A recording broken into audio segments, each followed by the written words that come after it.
ಅನ್ನುವಂಥದ್ದು. ಈಗಾಗಲೇ ಪ್ರಸಾದ್ ಅವರು ಬಹಳ ಅಪರೂಪದ ಮಾತುಗಳನ್ನು ಇಲ್ಲಿ ತಮ್ಮ ಮುಂದೆ ಬಿಚ್ಚಿಟ್ಟಿದ್ದಾರೆ.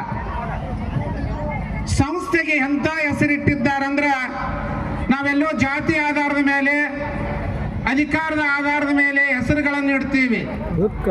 ಆದ್ರೆ ಈ ದೇಶ, ಈ ನಾಡು, ಕನ್ನಡ ನಾಡು ಕಂಡರಿಯದಂತ ತ್ರಿವಿಧ ದಾಸೋಹಿಗಳು, ಮಹಾಪ್ರಸಾದ ಇರಬಹುದು, ವಸತಿ ಇರಬಹುದು, ಶೈಕ್ಷಣಿಕ ಕ್ರಾಂತಿ ಮಾಡಿದ ಮಹಾಪುರುಷ ಸಿದ್ಧಗಂಗಾ ಅಪ್ಪಂಗಳ ಹೆಸರಿಟ್ಟಿದ್ದಾರ. ಅಂತಲ್ಲಿ ನಿಮ್ಮ ಮಕ್ಕಳು ಓದ್ತಾರಂದ್ರ ನಿಜವಾಗಿಯೂ ಅವರೆಲ್ಲ ಸಾರ್ಥಕ ಜೀವಿಗಳೇ ಅನ್ನುವಂಥದ್ದು. ಯಾವ ಜಾತಿ ನೋಡ್ಲಿಲ್ಲ, ಯಾವ ಮತ ನೋಡ್ಲಿಲ್ಲ. ಇಡೀ ಭಾರತ ವರ್ಷದೊಳಗ ಅತ್ಯಂತ ಸರ್ವಶ್ರೇಷ್ಠ ನದಿ ಅಂದ್ರೆ ಗಂಗಾ ನದಿಗೆ ಕರಿತೀವಿ. ಭಗೀರಥ ಗಂಗೆಯನ್ನು ಭೂಮಿಗೆ ತಂದ ಅಂತ. ಯಾರು ಅಲ್ಲಿ ಮಜ್ಜನ ಮಾಡ್ತಾರ, ಯಾರು ಸ್ನಾನ ಮಾಡ್ತಾರ, ಅವರೆಲ್ಲ ಪವಿತ್ರವಾಗ್ತಾರಂತ. ಹಾಗೆ ಇಲ್ಲಿ ನಿಮ್ಮ ಮಕ್ಕಳು ಏನು ಪವಿತ್ರವಾಗ್ತಾವಂದ್ರ, ಶೈಕ್ಷಣಿಕವನ್ನ, ಶಿಕ್ಷಣವನ್ನ ಪಡೆದುಕೊಂಡು ಅವರು ಮಹಾ ಪವಿತ್ರವಾಗ್ತಾರ. ಅಂತ ಪವಿತ್ರತೆಗೆ ಪಂಕ ಕಟ್ಟಿ ನಿಂತಂತವರು ಪ್ರಸಾದ್ ಮತ್ತು ಶಂಕರ ಗೌಡರು ಮತ್ತು ಎಲ್ಲ ಮುಖ್ಯೋಪಾಧ್ಯಾಯನವರು ಅನ್ನುವಂಥದ್ದು. ಮಕ್ಕಳಿಗೆ ಇವತ್ತು ಶಿಕ್ಷಣ ಕೊಡಬೇಕಾಗಿದೆ. ಸಾಕಷ್ಟು ಮಾತುಗಳನ್ನು ನೀವೆಲ್ಲ ಕೇಳ್ತಾ ಇದ್ದೀರಿ. ಮಕ್ಕಳಿಗೆ ಆಸ್ತಿ ಮಾಡಬೇಡ್ರಿ ಅಂತಾರ, ಒಂದು ಕಡೆಗೆ ಬರೀತಾರ. ಯಾಕಂದ್ರೆ ಮಕ್ಕಳಿಗೆ ಜೋ ಬಚ್ಚಂದಕ್ಕೂ ಆಪನೆ ಪ್ರಾಪರ್ಟಿ ಕರೆತು ಮಕ್ಕಳಿಗೆ ಆಸ್ತಿ ಮಾಡಿದ್ರೆ ಆ ಆಸ್ತಿಯನ್ನು ಒಂದು ದಿವಸ ಹಾಳು ಮಾಡ್ತಾರ. ಆದ್ರೆ ಮಕ್ಕಳನ್ನೇ ಆಸ್ತಿ ಅಂತಂದ್ರೆ, ನಾನಿಲ್ಲಿ ಪ್ರಾರ್ಥಿಸ್ತೀನಿ, ಈ ಒಂದು ಗ್ರೌಂಡ್ ಇರ್ಲಿಲ್ಲ, ರಸ್ತೆ ಇರ್ಲಿಲ್ಲ, ಜೋಪಡಿ ಒಳಗೆ ನಡೀತಿತ್ತು ಅಂತ ಪ್ರಸಾದ್ ಅವರು ಹೇಳಿದ್ರಲ್ಲ, ನಾ ಪರಮಾತ್ಮನಲ್ಲಿ ಪ್ರಾರ್ಥಿಸ್ತೀನಿ. ಏನು ಪ್ರಾರ್ಥಿಸ್ತೀನಿ ಅಂತಂದ್ರೆ, ಬರುವ ದಿನಮಾನಗಳಲ್ಲಿ ಕೆಂಪುಗೂಟದ ಕಾರು ಬರಬೇಕು, ಧೂಳಿ ಏಳಬೇಕು, ಶಂಕರ ಗೌಡರು ಮತ್ತು ಪ್ರಸಾದ್ ಅವರು ಹೊರಗೆ ಬಂದು ನಿಂದಿರಬೇಕು. ಏನಾಗಿರ್ಬೇಕಂದ್ರೆ ಒಬ್ಬ IAS IPS ಅಧಿಕಾರಿ ಈ ಶಾಲೆಯೊಳಗೆ ಕಲಿತ ಮಕ್ಕಳಾಗಲಿ ಅಂತ ನಾ ಪರಮಾತ್ಮನಲ್ಲಿ ಪ್ರಾರ್ಥಿಸ್ತೀನಿ. ಯಾಕಂದ್ರೆ ಅವರಿಂದ ದೇಶದ ಅಭಿವೃದ್ಧಿ, ಸಮಾಜದ ಅಭಿವೃದ್ಧಿ ಆಗ್ಲಿಕ್ಕತ್ತದ. ಈ ನಿಟ್ಟಿನೊಳಗೆ, ಈ ಹಿನ್ನೆಲೆಯೊಳಗ उसलिए आपने प्रॉपर्टी करे तो ऐसे लोगों को करो, अपने औलाद को वास्ते प्रॉपर्टी नहीं, औलाद को ही प्रॉपर्टी मत बनाओ, बनाओ बोल के बोलते हैं हिंदी में प्रवर्ब. ಈ ನಿಟ್ಟಿನೊಳಗ ಇವತ್ತು ನನಗೆ ಖುಷಿ ಅನಿಸ್ತದೆ. ನಮ್ಮ ತಾಯಂದಿರು, ಅಣ್ಣತಮ್ಮರು ಇಲ್ಲೆಲ್ಲ ಇಷ್ಟು ಬಂದೀರಿ.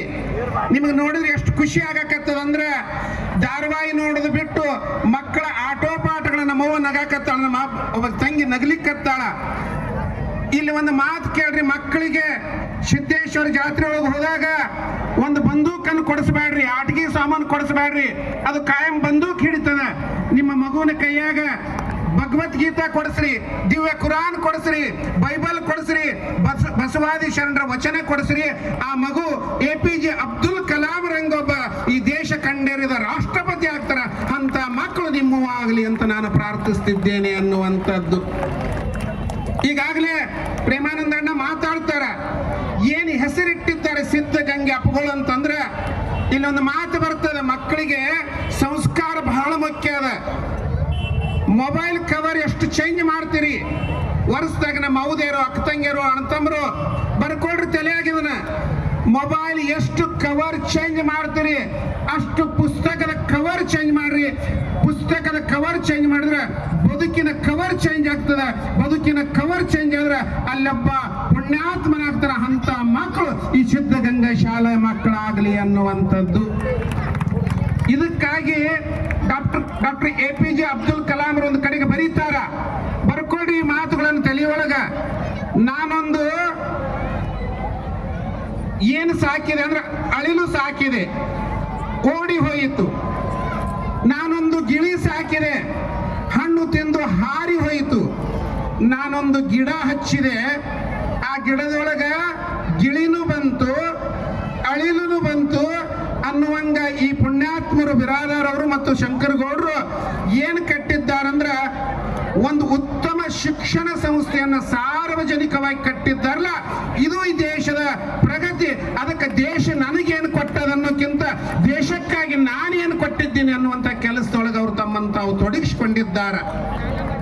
ಇದಕ್ಕಾಗಿ ಬಸವಾದಿ ಶರಣರು ಒಂದು ಕಡೆಗೆ ಹೇಳ್ತಾರ, ವರ್ಕ್ ಈಸ್ ವರ್ಷಿಪ್ ಅಂದ್ರೆ ಬಸವಾದಿ ಶರಣರು ಬಸವಣ್ಣವ್ರು ಏನು ಹೇಳಿದ್ರು ಅಂತಂದ್ರ, ಯಾರು ಕಾಯಕ ಮಾಡ್ತಾರ, ಕೆಲಸ ಮಾಡ್ತಾರ, ಅಂತ ಮಕ್ಕಳು ಮುಂದೊಂದು ಕಾಲಕ್ಕೆ ದೇಶವನ್ನು ಕಟ್ತಾರ, ಒಳ್ಳೆಯ ಮಕ್ಕಳಾಗ್ತಾರ.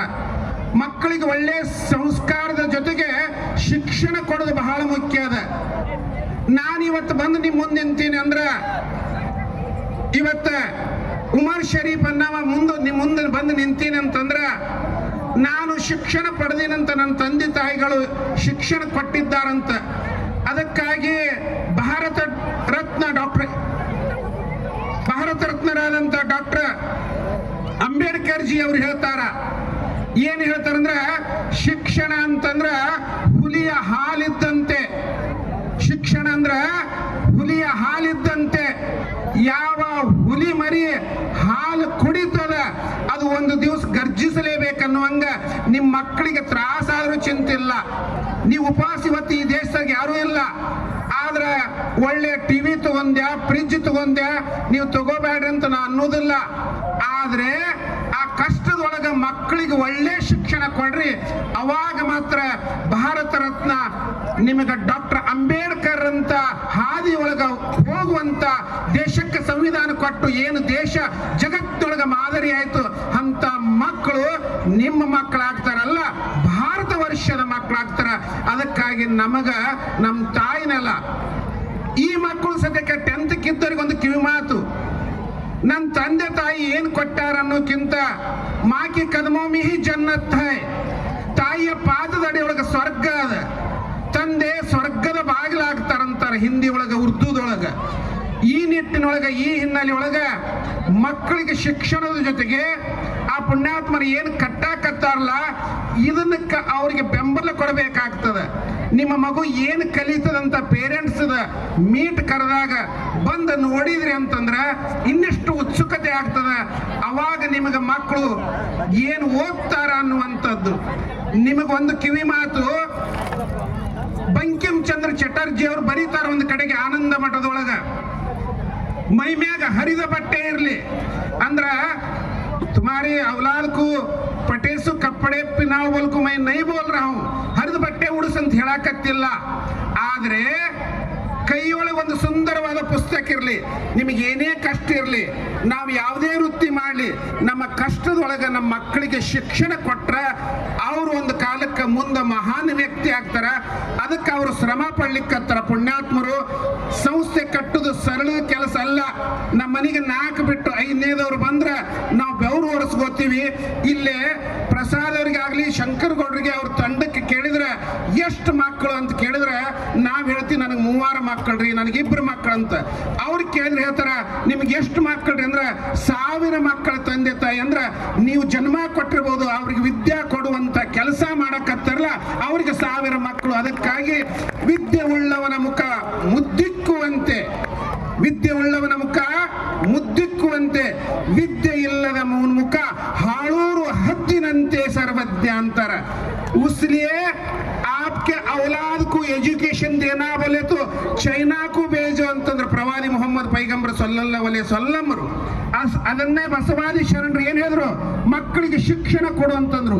ಜೀಸಸ್ ಏನಂದ್ರು, ನಿಮ್ಮ ಮಕ್ಕಳು ಎಲ್ಲಿ ನಿಜವಾಗಿ ಶಿಕ್ಷಣ ಪಡಿತಾರ ಅವರು ಸಮೃದ್ಧ ದೇಶ ಕಟ್ಟಲಿಕ್ಕೆ ಸಾಧ್ಯ ಅದಂತ ಹೇಳಿ ನಾವೆಲ್ಲ ಭಾರತೀಯರು ನಮ್ಮ ರಕ್ತದ ನಾಡಿಗಳಲ್ಲಿರುವುದು ಭಾರತ ಮಾತೆಯ ಮಡಿಲಿನೊಳಗಿರುವ ಮಕ್ಕಳು. ಅದಕ್ಕಾಗಿ ಶಿಕ್ಷಣ ಕೊಡಿಸ್ರಿ, ಒಳ್ಳೇದಾಗಲಿ. ಇದು ಉತ್ತರೋತ್ತರವಾಗಿ ಶಿಕ್ಷಣ ಬೆಳೆದು ಹೆಮ್ಮರವಾಗಲಿ ಅಂತ ಹೇಳಿ ನಿಮ್ಮ ಮಕ್ಕಳಿಗೆ ಒಳ್ಳೆಯ ಸಂಸ್ಕಾರ ಕೊಡ್ರಿ. ಕಪ್ಪಿಗೆ ಸಂಸ್ಕಾರ ಕೊಟ್ರೆ ಸಕ್ಕರೆ ಆಗ್ತದ, ಹಿಟ್ಟಿಗೆ ಸಂಸ್ಕಾರ ಕೊಟ್ರೆ ಪ್ರಸಾದವಾಗ್ತದ, ಹಿಟ್ಟಿಗೆ ಸಂಸ್ಕಾರ ಕೊಡ್ಲಿಲ್ಲ ಅಂದ್ರೆ ರೊಟ್ಟಿ ಆಗ್ತದ, ಕಪ್ಪಿಗೆ ಸಂಸ್ಕಾರ ಕೊಡ್ಲಿಲ್ಲ ಅಂದ್ರೆ ಏನೂ ಆಗ್ತದ. ಅದಕ್ಕೆ ಮಕ್ಕಳಿಗೆ ಒಳ್ಳೆಯ ಸಂಸ್ಕಾರ, ಒಳ್ಳೆಯ ಮಾತುಗಳು, ಗುರು ಹಿರಿಯರನ್ನ ಗೌರವಿಸುವಂಥದ್ದು, ದಾನ ಧರ್ಮ ಮಾಡುವಂಥದ್ದು. ಅದಕ್ಕೆ ಬಸವಣ್ಣವ್ರ ಒಂದು ಕಡೆಗೆ ಏನ್ ಹೇಳ್ತಾರಂತಂದ್ರೆ, ಕಲ್ಲು ನಾಗರ ಕಂಡರೆ ಹಾಲಿರುವರಯ್ಯ, ದಿಟದ ನಾಗರ ಕೊಂಡರೆ ಕೊಲ್ಲೆಂಬುವರಯ್ಯ, ಉಂಬುವ ಜಂಗಮ ಬಂದರೆ ಹೋಗೆನ್ನುವರು, ಉಂಬದ ಲಿಂಗಕ್ಕೆ ಬೋನವ ಹಿಡಿವರಯ್ಯ, ನಮ್ಮ ಕೂಡಲ ಸಂಗದ ಶರಣರ ಕಂಡು ಮಾಡಿದ್ದೊಡೆ ಕಲ್ಲು ತಾಕಿದ ಮಿಟ್ಟಿ ಅಂತ ಆಗೋರಿ. ಇದು ಒಂದು ದಿವಸದ ಪ್ರವಚನದ. ಆದ್ರೆ ಇಷ್ಟೇ ಹೇಳ್ತೀನಿ, ಹಸದು ಬಂದವರಿಗೆ ದಾನ ಮಾಡ್ರಿ, ಬಂಧು ಬಳಗನ ಪ್ರೀತಿಸ್ರಿ, ಪುಪ್ಪು ದಾದಾ ದಾದಿ दादी नानी को प्यार करो दूर मत करो ತಂದೆ ತಾಯಿಗಳಿಗೆ ಕಲ್ತ ನಂತರ 10th ಹುಡುಗರಿಗೆ ಕಿವಿ ಮಾತು ನಾ ಎಲ್ಲೋ ಜರ್ಮನಿ ಅಮೇರಿಕಾದಾಗ ಅದೀನಿ ಅಂತ ತಿಳ್ಕೊಂಡು ತಂದೆ ತಾಯಿನ ದೂರ ಮಾಡಬೇಡ್ರಿ ನಿಮ್ಮ ತಾಯಿ ತಂದೆ ಪಾದದಡಿಯೊಳಗೆ ಸ್ವರ್ಗದ ಅದಕ್ಕೆ ಆ ತಂದೆ ತಾಯಿಯನ್ನು ಪ್ರೀತಿಸ್ತಾ ಹೋದ್ರೆ ಕಲಿಸಿದ ಮಕ್ಕಳಿಗೆ ತಂದೆ ತಾಯಿಗೆ ಸಂತೋಷವಾಗ್ತದಂತ ಹೇಳಿ ನಿಮಗೆಲ್ಲರಿಗೂ ಒಳ್ಳೇದಾಗಲಿ ಚೆನ್ನಾಗಿ ಕೂತ್ಕೊಂಡು ಕೇಳಾಕತ್ತೀರಂದ್ರೆ ಇಲ್ಲಿ ಎಲ್ಲ ಒಳ್ಳೆ ಪಾಲಕರಿದ್ರಿ ಅದಕ್ಕೆ ನಿಮಗೊಂದು ಹೆಡ್ಸಪ್ ಹೇಳ್ತೀನಿ ಜೋರಾದಂಥ ಚಪ್ಪಾಳೆ ತಟ್ರಿ ಅಂತ ಯಾಕಂದ್ರೆ ಇಷ್ಟು ಜನ ಇಂಥ ಗದ್ದಲದೊಳಗೆ ನಿಮ್ಮ ಮಕ್ಕಳ ಆಟ ಪಾಠ ಹಾಡ ಕುಣಿತ ಕೇಳಾಕ್ ಬಂದವರು ಶಾಂತವಾಗಿ ಕೇಳಾಕತ್ತೀರಂತಂದ್ರೆ ನಿಮ್ಗೆ ಒಳ್ಳೆ ಮನಸ್ಸದ ಅನ್ನುವಂಥ ಮಾತುಗಳನ್ನ ಹೇಳೋದ್ರ ಜೊತೆಗೆ ಇಲ್ಲಿವರೆಗೆ ಆಲಿಸಿದ ನಿಮ್ಮೆಲ್ಲರಿಗೂ ಧನ್ಯತಾ ಕುಸುಮಗಳನ್ನು ಸಮರ್ಪಿಸ್ತಾ ಇದ್ದೇನೆ. ಜೈ ಹಿಂದ್, ಜೈ Karnataka. Thank you, sir, for your encouraging words.